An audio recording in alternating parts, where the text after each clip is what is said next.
Welcome back to the channel. If you're new here, my name is Brandy, and with food costs rising higher every month, you guys, we skipped a couple months, but it's time. It is freezer clean out time. So I've got my inventory list printed out and I've got it pretty well filled out here. I'll go ahead and link that down below. It is from the Thrifty Couple. I've been working on my own, but I just don't have it finalized yet. And this one has done really well for me over the last several years. Now, it's not perfect, and that's why I am working on one for my own, but they have done a really great job with it. Just so that you know, you will need to put your email address in to gain access to that inventory tracker. If that's something you don't want to do, just use a piece of notebook paper or whatever it is that you need to do to get that working. Now, I know that I told you guys we've got a scout who's super serious about fundraising, and it is time for one of those fundraisers. We pick up on Wednesday.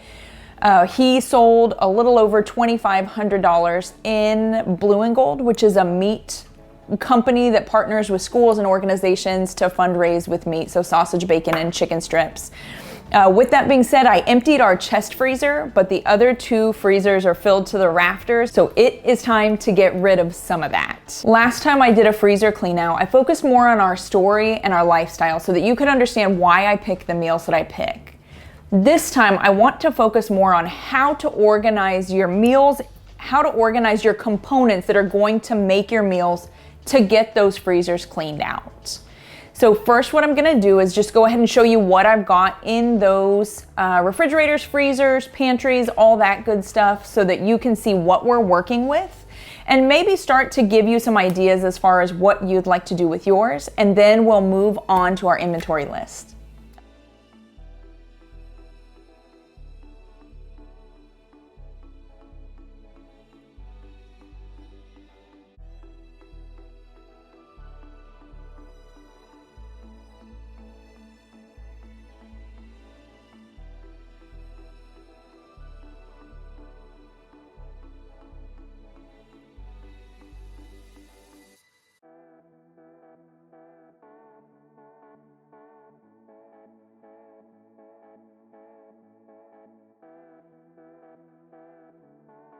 So the reason that I love this list the way that I do is it is very easy to break down what goes where. For me, I like to keep my proteins written together, carbs together, veggies and fruits together, so that I can see what I have to complete a meal just by glancing at those categories.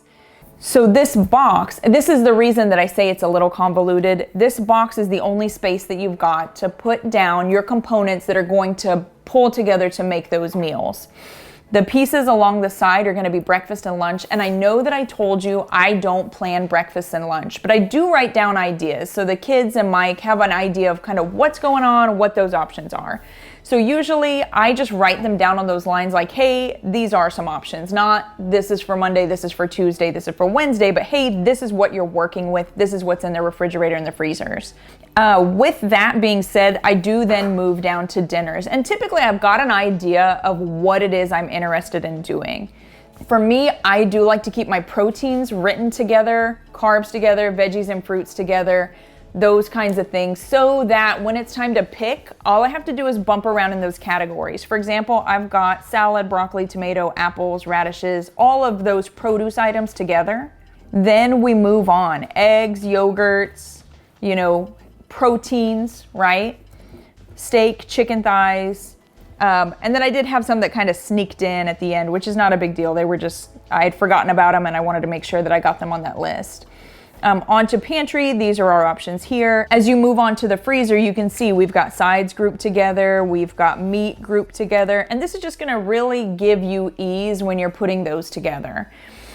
So I knew that I was gonna be doing a steak video, so we are eating steak tonight. That's super easy. I picked up a bag of potatoes. We always have broccoli, done. I am also doing a Copycat Pei Wei Asian chicken lettuce wrap. It is a household favorite, and on Mondays we are very, very busy, so that's going to afford me just a little bit of time. If it's made ahead, all we have to do is heat up that meat and put the lettuce on the table, done. I know that we go through a lot of broccoli and a lot of salad in a week, so I know that if I'm short on a vegetable on a Tuesday or a Thursday, that's something that I typically have standby in the refrigerator, and I can fill that gap in there. This week, I am very long on cauliflower rice in the freezer. And so since we're trying to free up that space in the freezer, there's a great recipe from To Be Mindset, which is one of the Beachbody ways of eating.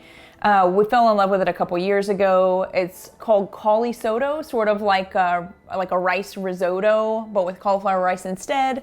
Super delicious, and I'm actually gonna take that idea and turn it into just a casserole. So instead of making those sort of a one by one, we're just gonna throw it in a pan and put it in the oven for a little while.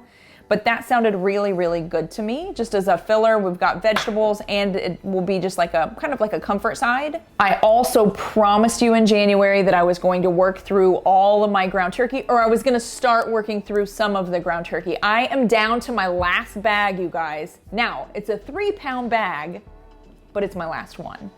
So I've got a great Greek turkey burger recipe that I've made a couple times before. They freeze really, really wonderfully, and so that's what I'm going to do. It's not gonna free it up from the freezer, for example. It will free a few burgers up because I'll be taking those for lunch this week. But in general, just knowing that they're in there, that's an easy lunch for me to take. And so before I know it, those will be gone because they're prepared instead of just a 3-pound packet of meat sitting in the freezer. For some of those lunches this week, we've got a container of red beans and sausage that Mike brought back from Louisiana over winter.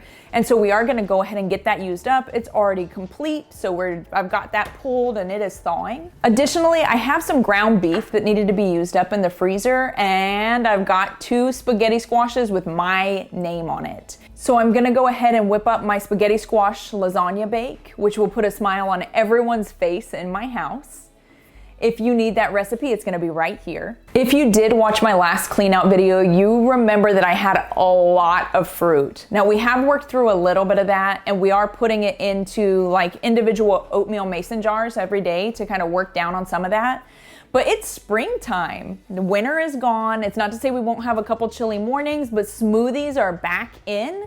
So I am going to use that fruit and go ahead and make some individual smoothie bags that we can then toss in the freezer. Again, that's not gonna get rid of them just right now today, but once they're in individual packages, they are a lot more likely to actually get used up and out of the freezer, which is great. Some, but not all, of the resources that I use to get ideas are going to be linked down below. Go ahead and take a look at those. That does include Skinny Taste, Damn Delicious, 21 Day Fix, a couple of other ones. I hope this video has helped you to better understand what you've got in your freezers and how to use what you have a little bit better and save more by not running to the grocery store when we've got food at home, right?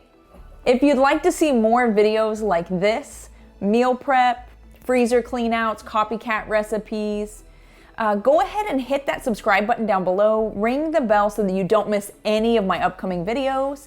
And guys, if this video gave you value as far as cleaning out your freezer, hit that thumbs up button down below. It really does help. Thanks so much, and we'll see you next time. I know that we go through a lot of bacon. No, not bacon. I don't know why I said bacon.